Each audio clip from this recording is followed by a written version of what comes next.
Hello students, a very good morning to one and all. As you can see, in today's session, we will be talking about some questions from the chapter Our Environment. Whole chapter is completed, everything, every part we have already studied. Now we will be discussing questions from previous years. Like the questions which were asked in previous year examination, your CBSE examination, that I have included in today's session. And also some new questions also we have incorporated. So let's start the today's session. So as you can see, the first three questions, they are of 1 mark. After that the questions will come, the questions which will come, they will be of 2 marks and 3 marks and later on the 5 marks. So basically it is just an initiative to tell you how you have to attempt these type of questions.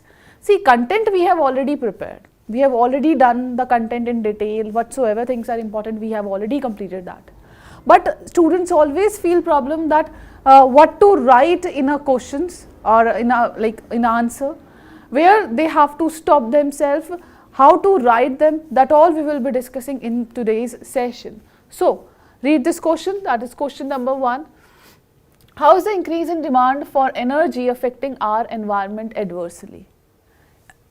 They are asking, when we talk about the increase in demand of energy, they comes from the burning process, that is the burning of the fossil fuels. So whenever these burning occur, they releases some gases into atmosphere. So that causes environmental pollution. So in this you can write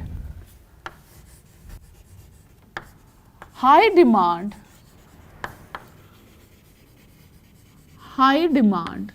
of energy require what? Burning of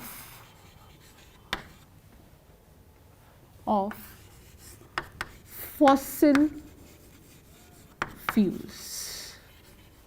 They require burning of fossil fuels, right? Which releases, listen very carefully, which releases carbon dioxide, carbon monoxide and SO2, sulfur dioxide into environment.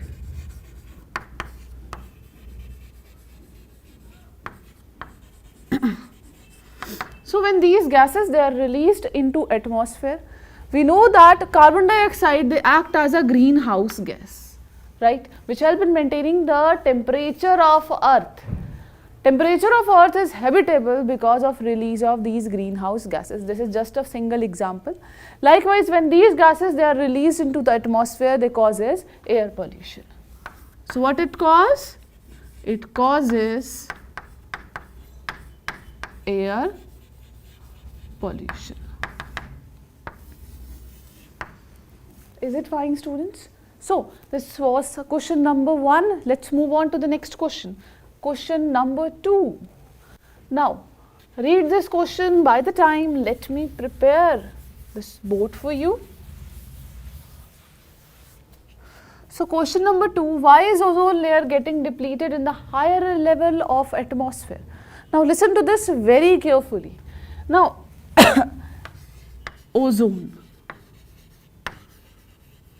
Now if I ask you one question, if you have seen the sessions properly, and hope you will be able to give this answer. Where is this ozone layer present? This is present in stratosphere. Where they are present? Stratosphere. Right. Now why it is getting depleted? The reason is that because of release of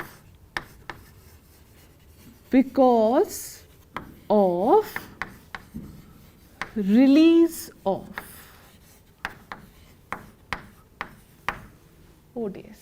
What is the full form of ODS? That is ozone depleting substances. Ozone depleting substances into atmosphere from refrigerator and fire extinguisher.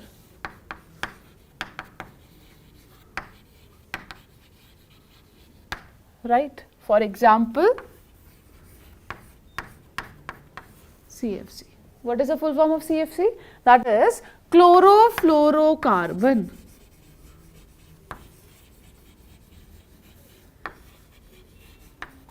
Because of release of these gases into the atmosphere, this causes thinning of ozone layer which is present in the stratosphere. And if this ozone will get depleted, the chances that penetration of harmful UV radiation can occur. If there will be penetration of harmful UV rays, this can cause death of various organisms. If they will fall on skin, it can cause skin cancer. If they fall on plants, they can cause destruction of the chlorophyll, etc. and etc. Similarly, when they fall on eye, it can cause the blindness and cataract as well. This was question number 2. A very easy, even direct question from your NCERT. Let's move on to the next question. Question number 3. So again, the question number 3 is of 1 mark and it is again a direct question from your NCERT.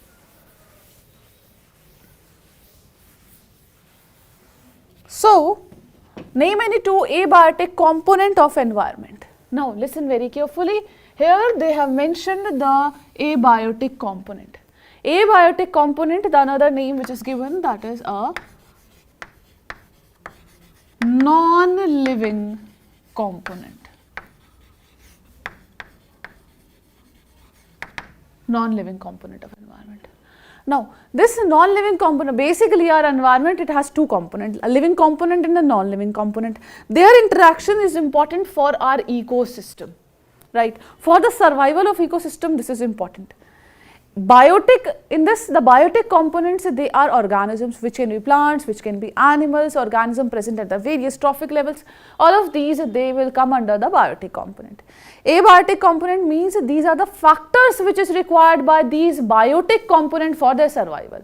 In this, the example you can write is temperature. In this, you can write the temperature we have written, or you can take an example of rainfall. Other than that, you can take an example of soil. All of these, they are abiotic component. Just a 1 mark question, only 2 points they are asking, so you can write any of these. Otherwise, the water is there and so many factors are there which is important. Right? Right? Is it clear? So, let's move on to the next question, question number 4. So, let's have a look.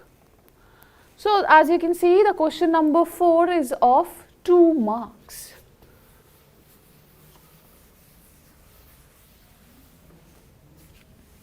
How is ozone formed in upper atmosphere? Why is the damage of ozone layer cause of concern to us? State a cause of this damage. Again, very easy question. Superficial way we have already discussed in a 2nd or 3rd question. I guess it was 2nd question. So, they are asking how is ozone formed in upper atmosphere. Now, again let's talk about it. Ozone, where it is present? It is present in stratosphere. I am talking about ozone layer, right students? So, this ozone, listen to this, has 2 parts, or it has 2 functions you can say. One is called as a good ozone and second is called as a bad ozone. Bad ozone. Good ozone is that ozone which is present in the stratosphere, whereas when this ozone is present in the troposphere, which is near to the earth's surface, it can act as a greenhouse gas, right, which can increase the temperature of earth and then blah blah blah. So, these are the bad ozone, right. Now, they are asking only the first part, that is a good ozone. They are saying how this good ozone or a ozone layer is formed in the stratosphere. You all know that ozone has a formula of O3. This is how we denote ozone. Triatomic molecule of oxygen they have. Now listen very carefully how they are formed. We have an oxygen molecule. Oxygen molecule. When this oxygen molecule is broken down because of the sun rays or the UV rays falling on them, this causes a formation of oxygen atom. This is what? Oxygen atom. Again, this is what? Oxygen atom. Is it fine? Right? When this oxygen atom, they combine with the oxygen molecule, it leads to formation of a triatomic molecule of oxygen, which is ozone. So, listen to this. Again, when it is combining with a molecule of, molecular oxygen, when it is binding with this atomic oxygen, this helps in the formation of ozone. This is what ozone is. Right? Is it fine? So, first part, is it clear? How is ozone formed in the upper atmosphere? These are the reactions which you have to write. Now, why is the damage of ozone layer cause of concern to us, and state a cause of the damage? Come to this side, students. Now, because when these fall on the earth's surface or when they fall on skin, we have discussed about this, it can cause skin cancer, right? When they fall on eye, it can cause cataract, right? Similarly, they can damage chloroplast as well, due to which the overall photosynthesis rate will decrease. Photosynthesis rate will decrease, that means productivity will decrease. Is it fine? Now, what are the reason for UV penetration?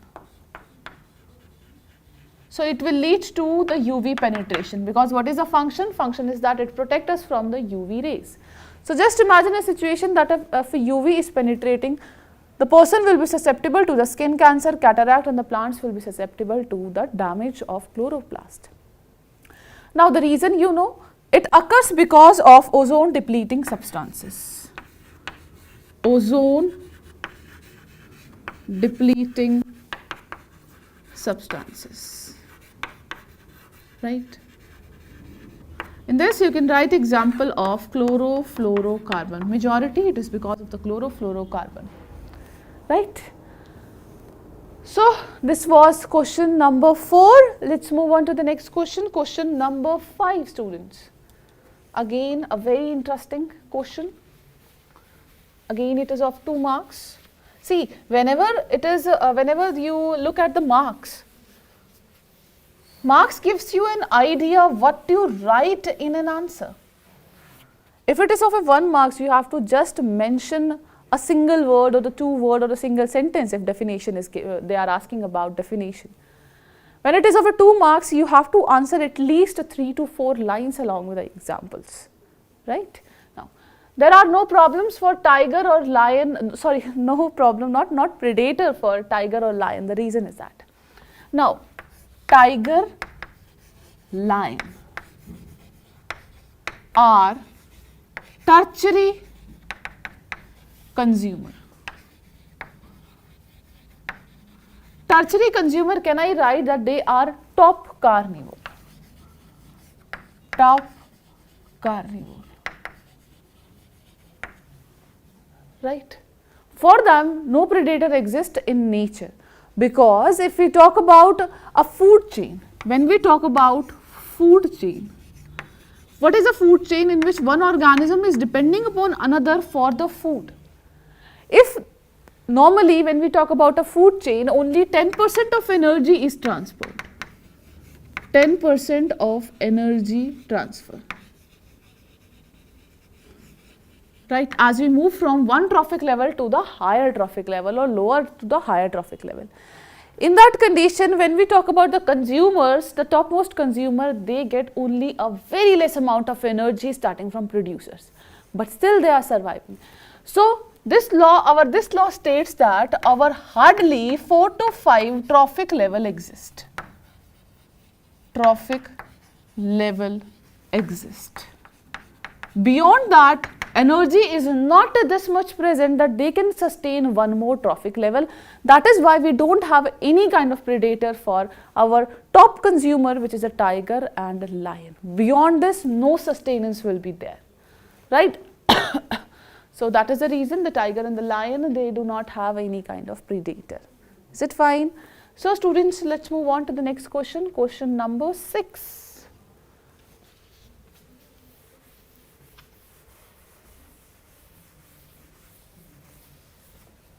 Now, explain the phenomena of biological magnification. How does it affect organisms belonging to different trophic level, particularly the tertiary consumer? Now, to talk about the very important phenomena, that is a biological magnification. What is the full form? Full form is that increase in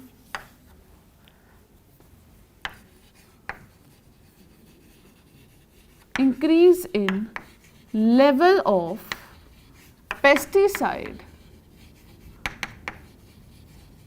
with increasing trophic level.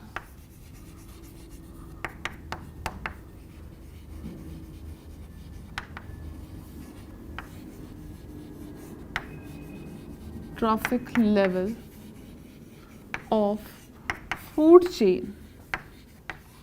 This is termed as a biomagnification, right? Another name which is given to biological magnification is bioconcentration. Bioconcentration, right? Now, in the bioconcentration, what happens is, let's take an example. Fishes are there which is living in water. In a water, the various small plants are present, which we term it as a phytoplankton. Phyto means plant, plank, yes, planktons. Free floating plants, phytoplanktons. These phytoplanktons, they are eaten up by the small animals. We call it as a zooplanktons. Zooplanktons, they are further eaten up by the another group of organisms, which is small fishes. Small fishes, they are further eaten up by the large fishes.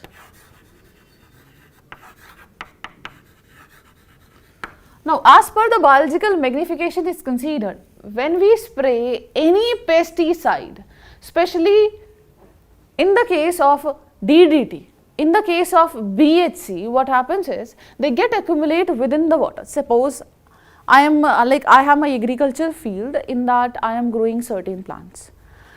For the use of pesticide, I am using DDT, dichlorodiphenyl trichloroethane, that I am using.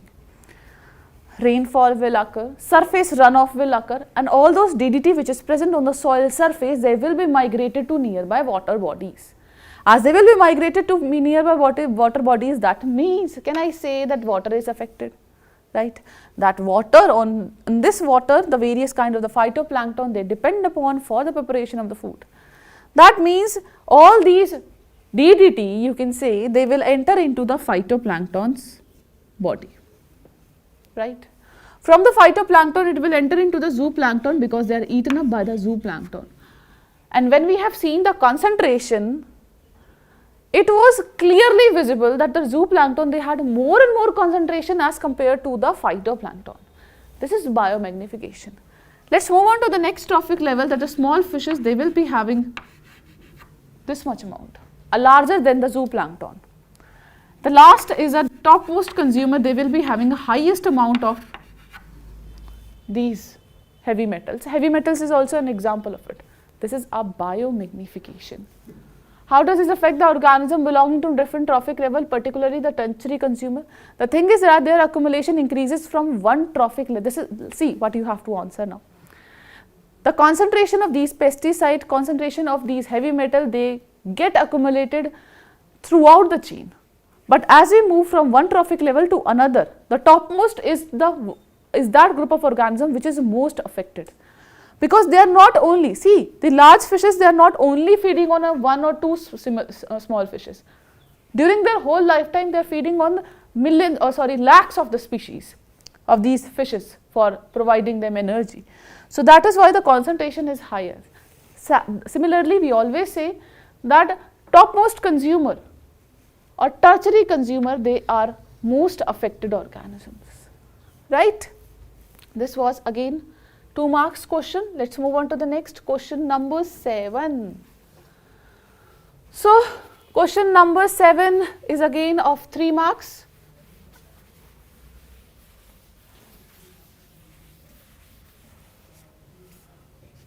What is environmental pollution? Environmental pollution means addition of pollutant in environment. Addition of pollutant in environment due to addition of pollutant in environment, which changes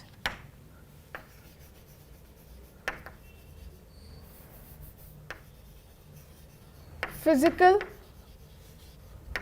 and chemical properties.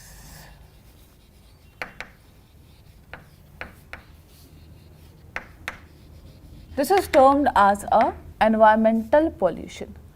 Now the second question, the second part is a direct question that they are asking, distinguish between a biodegradable and a non-biodegradable pollutant. We have already studied in session. Okay, let me give you an introduction regarding this. I will not go into the detail. For that you have to refer to our sessions.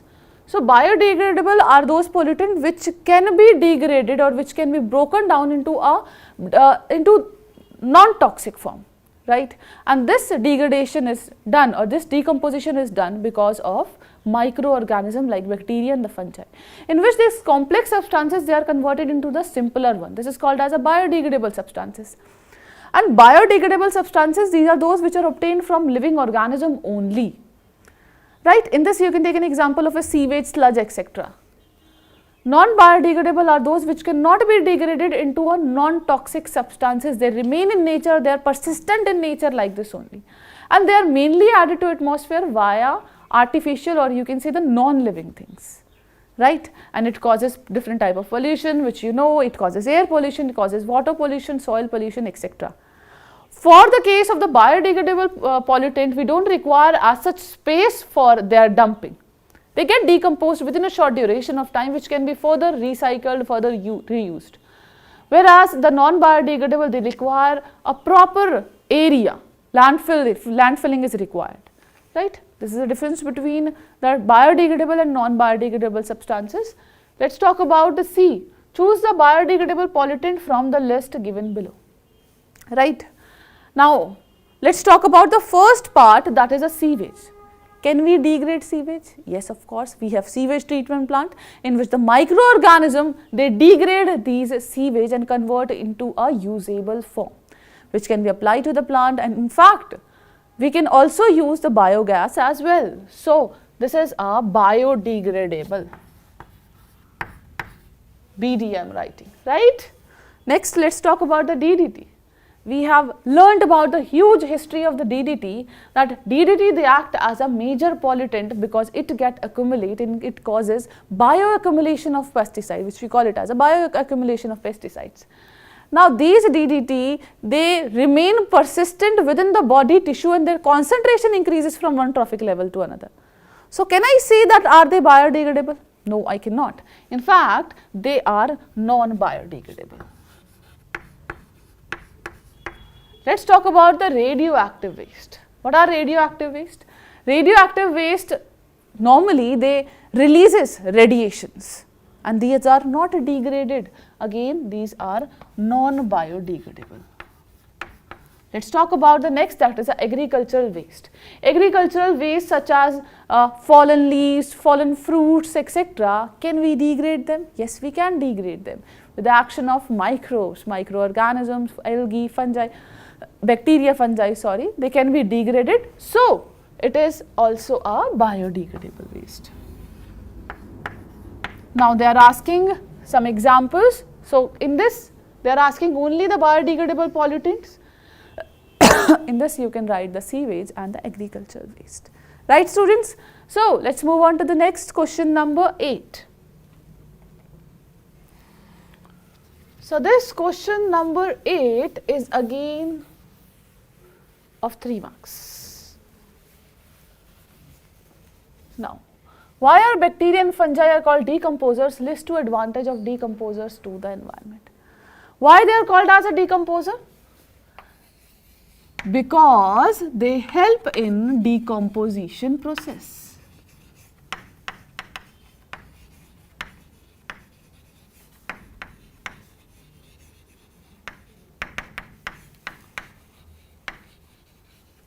right?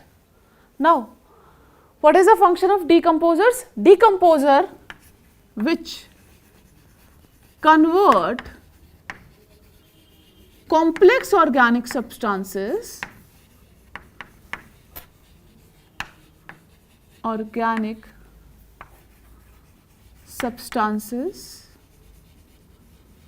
into simpler inorganic substances. So, complex organic substances, they can be converted into simpler inorganic substances which can be used up by the plants, which can be easily absorbed by the plant. Now, the advantage, the first advantage I have already written. Okay, if they will ask you about the examples of the decomposers, you can write the bacteria and fungi. Bacteria and fungi. See, whatever nutrient they release, some of them they are utilized by the body of decomposers only for their own maintenance, and rest all they release into the soil so that they can be absorbed by the plants. Now, the advantages they are asking, the first advantage, hope you know, which I have written also, complex organic substances can be converted into the simpler inorganic substances which can be absorbed by the plant, right. So, the second point in this case, that they act as a natural scavenger.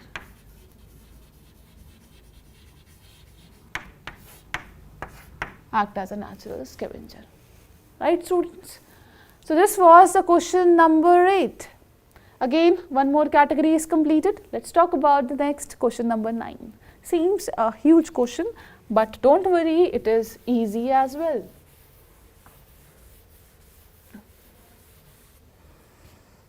Now, what is the difference between a food chain and a food web? Let us talk about it. Food chain, food web. This is how you will write. So, the first point, you know what is a food chain? Food chain is that chain in which one organism, one group of organism, one population is depending upon other population for food, where one population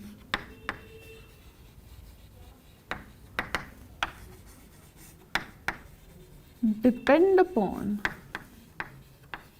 another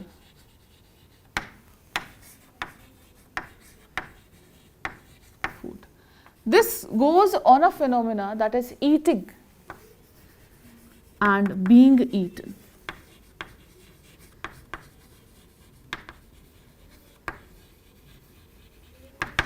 Right.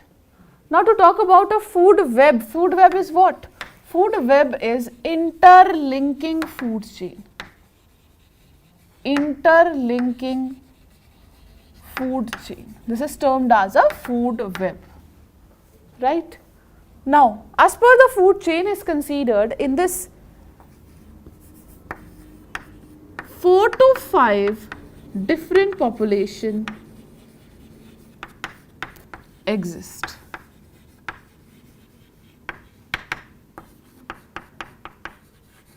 Whereas in this case, 4 to 5 food chain exist. In our nature, the food web exists because we always have some kind of alternative for our food. Now, as per the food chain is considered, food chain is a part of food web, right. Now, as per the food web is considered, in this various food chains are present. Food chains are present, right. Now, in this, hope you can write the example which we have discussed in session. Like food chain, you can take any of the example, like now only I gave you an example when the phytoplanktons, they feed on the zooplanktons, which with the help of arrow you can write they are fed upon by the small fishes, which is further fed upon by the large fishes, right. Hope you can mention, like I am thinking that you people are mature enough and you have seen the sessions. So, hope you can write that as well, that below, if you are writing phytoplankton, below that you have to write producer, right. After that zooplankton is there. So, zooplankton, below this you will write, what are they? They are consumers, the primary consumer, and later on the secondary consumer and the tertiary consumer, right. So, food web also I have given you example in the session, and that you have to draw in it. How would you dispose of following waste? Domestic waste like vegetable peels and industrial waste. Now, the domestic waste like vegetables, peels, etc., they can be easily decomposed by the decomposers. So, in this we can use that they can be decomposed by the decomposers. Now, the industrial waste, first of all, how we can dispose it? The first thing is that out of this industrial waste, if it is having a water also, the first thing will be straining. What we have to do, all the solid waste we have to separate from the non-solid waste or the liquid waste. Later on, the water can be recycled, whereas the solid waste, this can be recycled again with the help of sewage treatment plants, etc. and etc., with the help of which the pure water can be obtained. Why there is a need to ban the use of the polythene bags? Again, very important topic it is, that is why we need to ban the use of the polythene bags. Polythene bags, these are non-biodegradable. They cannot be degraded further into a non-toxic form. They remain in nature like this only. They do not get degraded, right. So, this is a major cause. That is why earlier these plastic glasses, they were available in trains, etc., for serving tea and the coffee, and later on it was replaced by the cooler, because the reason is that when we talk about a cooler, because cooler is made up of mud only. So, it can cause the soil erosion, because we take out all these soil and etc. So, later on after that it was again replaced by the paper glasses. Why it was replaced with the paper glasses? Because papers, they are biodegradable. Within a short duration of time they degrade themselves, etc., and we can produce a manure out of it. So, this was a question number 9. Let us move on to the next question number 10. So, the energy transfer are said to be unidirectional, whereas the biochemical transfer is said to be cyclic. Now, this also we have already studied in sessions, so I will give you only in brief regarding this topic. Energy transfer, when we talk about the energy, when we take food, this gives us energy. So, this energy transfer is always unidirectional. In this you can write an example, the producers are there. What are producers? The example we have is a green plant. Producers, they are eaten up by the group of organisms which is termed as a herbivores, the deer, etc. Herbivores, they are eaten up by the carnivore. Have you ever thought from here the energy is not further transferred to the next trophic level, which we have discussed? Why it is not the case? Have you ever heard that carnivores, they are eaten up by the producers? Not at all. That means energy flow is always unidirectional. Actually, what happens is whenever these herbivores die, whenever these carnivores die, they are decomposed by the decomposer. When they are decomposed by the decomposers, they releases nutrients which are taken up by the producer. They follow this path. So, that is why we always say the flow of energy is always unidirectional. On the contrary, the biochemical transfer is said to be cyclic. Yes. Now, the nutrients which is taken up by the plants, they are taken up by the next group of organisms such as herbivores, which is taken up by the carnivores. When these carnivores, whenever these herbivores, they die, those nutrients, they will again go back to the soil. Once they go back to the soil, those nutrients which are taken up by the producers. Right? Is it cyclic? Yes, of course, it is cyclic. What is artificial ecosystem? Give 2 examples. In this you can write in examples of aquarium, your agricultural field, etc. They act as an artificial ecosystem. What are the components of the ecosystem? There are 2 components of ecosystem. This is what you have to explain. So, first is considered as a biotic component, second is considered as an abiotic component. These are the 2 components which we have discussed in session, you have to write over here. So then the biotic you will explain producer. Again you will explain the consumer, the different type of consumer as well, the primary consumer, the secondary consumer, the tertiary consumers. As per the abiotic component are considered in this, you have to explain soil, you have to explain water. In the water you will explain your rainfall. Other than that, you can write in this case that is temperature. So temperature also affect distribution of organism, because we are talking about a relationship between an organism and environment, which gives us an idea of an ecosystem. So with this we have completed all the 10 questions from the chapter Our Environment. So with this we have completed a whole chapter, theory as well as question practice. Everything is completed from my side, and hope you all are practicing the questions as well, and in case you face any doubt, you can ask us. So thank you so much students for watching this.